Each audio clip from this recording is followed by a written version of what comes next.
आज का हमारा टॉपिक होगा ना टिश्यू कल्चर। ठीक है, इसको हम लोग माइक्रो प्रोपोगेशंस के नाम से भी जानते हैं। किसके नाम से? माइक्रो प्रोपोगेशंस के नाम से जिसको क्या कहते हैं हम लोग जानते हैं। ठीक है ना, अब इस पूरी प्रोसेस को समझिए एक्चुअली में इसमें क्या होता है। ठीक है ना, देखिए आप क्लास 9th में ना हमने इस बात का डिस्कशन किया था ना कि जो हमारी मेरिस्टेमेटिक टिश्यू होती है ना एक्चुअली में 3 अलग अलग जगह पे पाई जाती है। एपिकल पोर्शन पे, लेटरल पोर्शन पे और इंटरकैलिन नोड पोजीशन पे क्या होती है पाई जाती है।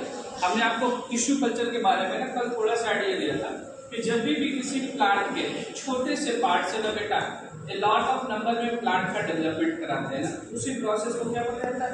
टिश्यू कल्चर या माइक्रो प्रोपोगेशन कहा जाता है। ठीक है ना, तो सपोज करो ना कोई प्लांट का ये लीफ, कोई प्लांट का क्या है ये लीफ है। ठीक है ना, हम सबसे पहले ना इसके एपिकल पोर्शन को काटते हैं। ठीक है, अब एपिकल पोर्शन को क्यों काट रहे हैं? क्योंकि एपिकल पोर्शन पे ही एपिकल मेरिस्टेमेटिक टिश्यू पाई जाती है। ठीक है ना, तो सबसे पहले हम इस एपिकल पोर्शन के पार्ट को काटते हैं। ठीक है ना, और बोला कि सबसे पहले इसको नाइफ से काटेंगे जितना पॉसिबल हो सकता है।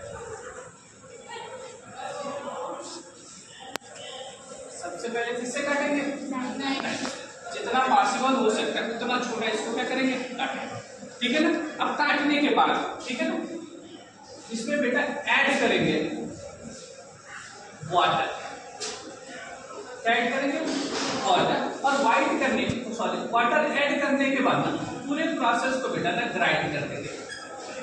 क्या कर देंगे? ग्राइंड मशीन में अंदर डाल के और ग्राइंड कर देंगे। जब हम इसको ग्राइंड करेंगे ना तो हमको स्लरी कंपाउंड मिलेगा। क्या मिलेगा? Slurry compound. स्लरी का मतलब क्या है? चटनी लाइक स्ट्रक्चर। समझ में आ रहा ना? स्लरी कंपाउंड मिलेगा। क्या मिलेगा? स्लरी कंपाउंड मिलेगा।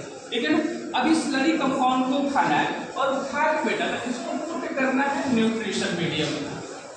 कहाँ पे?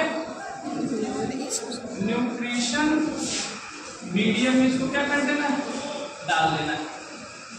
कहाँ डालना है? न्यूट्रिशन मीडियम में। ठीक है, तो देखो छोटा सा हमारे पास एक पेट्री डिस्क है।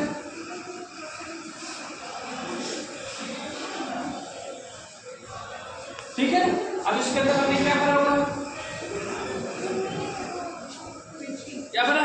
Nutrition medium. बोला ना ये जो न्यूट्रिशन मीडियम होता है ना बेटा इसको हम लोग कहते हैं एगेरोसॉल। क्या बोलते हैं? एगेरोसॉल। किसके नाम से जाना जाता है? एगेरोसॉल के नाम से जाना जाता है। ये ऑप्टेंड किया जाता है रेड एल्गी से। किससे ऑप्टेंड किया जाता है? Red algae. और जिस एल्गी से ऑप्टेंड किया जाता है उस एल्गी का नाम होता है बेटा अगर अगर। क्या नाम होता है? अगर अगर। ठीक है ना, तो इसके अंदर हमने क्या भर दिया? पूरी तरीके से न्यूट्रिशन मीडियम भर दिया और इस न्यूट्रिशन मीडियम को हमने क्या नाम रखा? एगेरोसॉल। क्या नाम रखा? एगेरोसॉल। ठीक है ना, अब इसको ऐसे बेटा लीव कर देते। एक हफ्ते के लिए ना इसको ऐसे क्या करेंगे? छोड़ देंगे। एक हफ्ते के लिए इसको ऐसे चीज क्या कर देना है? छोड़ देना है। एक हफ्ते बाद बेटा फिर से इसके न्यूट्रिशन मीडियम को बदलना होता है। फिर से इसके न्यूट्रिशन मीडियम को क्या करना होता है? बदलना होता है। ठीक है ना, लेकिन एक हफ्ते बाद बेटा जब हम इसको ऑब्जर्व करते हैं ना तो वी ऑब्जर्व दैट। ठीक है ना, इसमें छोटा छोटा ना बेटा ऐसे स्ट्रक्चर का डेवलपमेंट, ऐसे छोटे छोटे स्ट्रक्चर का क्या होता है? डेवलपमेंट हो जाता है। This is called callus. इसको क्या बोलते हैं? कैलस। क्या बोला जाता है? कैलस। बात समझ में? क्या बोलते हैं? कैलस। अब कैलस का जैसे डेवलपमेंट हो गया ना फिर हम इससे चेंज कर देते हैं न्यूट्रिशन मीडियम को। इसके न्यूट्रिशन मीडियम को फिर से क्या कर दिया जाता है? चेंज। इसके न्यूट्रिशन मीडियम को फिर क्या करते हैं? चेंज करते हैं। ठीक है ना, ठीक है, जैसे न्यूट्रिशन मीडियम बेटा चेंज करेंगे प्लस लाइक है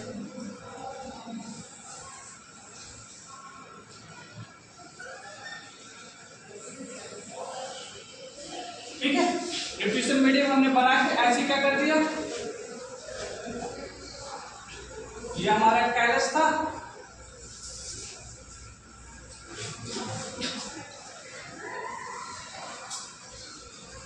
ये कैलस था, ठीक है ना। हमने न्यूट्रिशन मीडियम बदल के क्या कर दिया, लीव फॉर अ वीक, ठीक है ना, लीव फॉर अ वीक। एक हफ्ते के लिए इसको ऐसे क्या करते हैं, छोड़ देते हैं, ठीक है ना। अब एक हफ्ते बाद फिर जब हम इसको ऑब्जॉर्व करेंगे,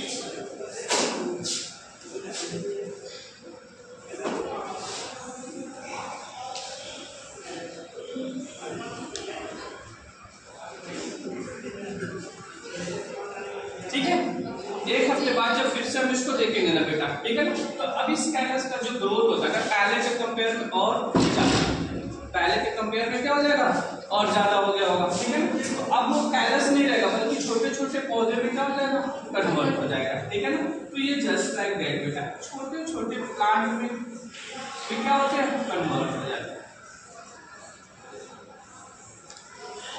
छोटे छोटे प्लांट में क्या होते हैं, कन्वर्ट हो जाते हैं, ठीक है ना।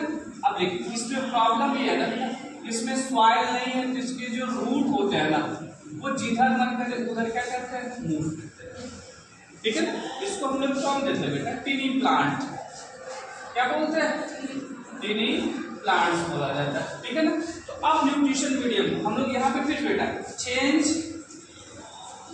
न्यूट्रिशन मीडियम, न्यूट्रिशन मीडियम को बेटा चेंज तो करेंगे ही करेंगे, प्लस ऐड करेंगे क्या, सॉइल, सॉइल क्या करते हैं, ऐड करेंगे। जब सॉइल बेटा नीचे ऐड करेंगे ना, तो इनका जो रूट होगा ना, वो डायरेक्ट सॉइल की तरफ क्या करेगा, मूव करेगा, समझ में आ रहा है ना, ठीक है ना। अब एक हफ्ते बेटा इसको फिर छोड़ देंगे,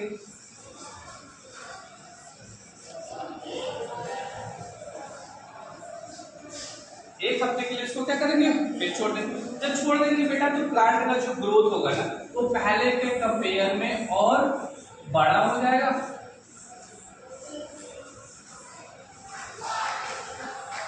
ठीक है, और ये प्रॉपर शेप क्या करेगा, कैरी कर लेगा, ठीक है ना। अब हम क्या करते हैं बेटा, इसको न्यूट्रिशन मीडियम से निकालते हैं और इसके रूट पे बेटा सॉइल लगाते हैं और इसको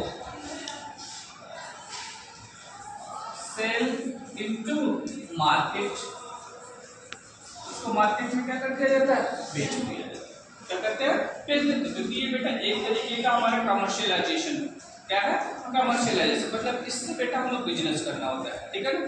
तो बोला ना कि देखो प्लांट के एक छोटे से पार्ट से, प्लांट के एक छोटे से पार्ट से ना बेटा बहुत सारे प्लांट का क्या कर लेते हैं, डेवलपमेंट करा लेते हैं, ठीक है ना।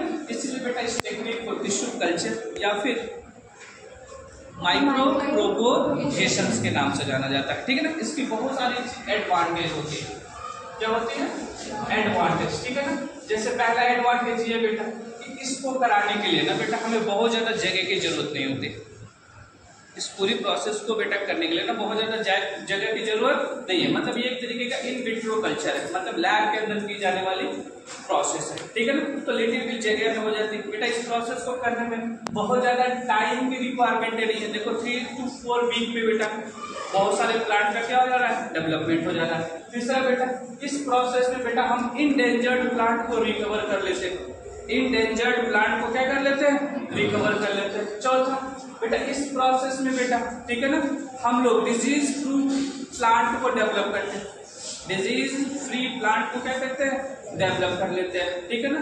और बेटा this is the best way for market, ठीक है ना। बेटा इस टेक्निक का यूज करके ना जितने भी हमारे नर्सरी शॉप होती है ना, वो सारे के सारे क्या करते हैं, नए प्लांट का डेवलपमेंट बहुत जल्दी से करा लेते हैं, ठीक है ना, और उनका बिजनेस भी अनअफेक्टेड रहता है।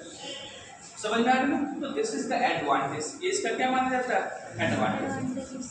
बात क्लियर हुई, डन सबको।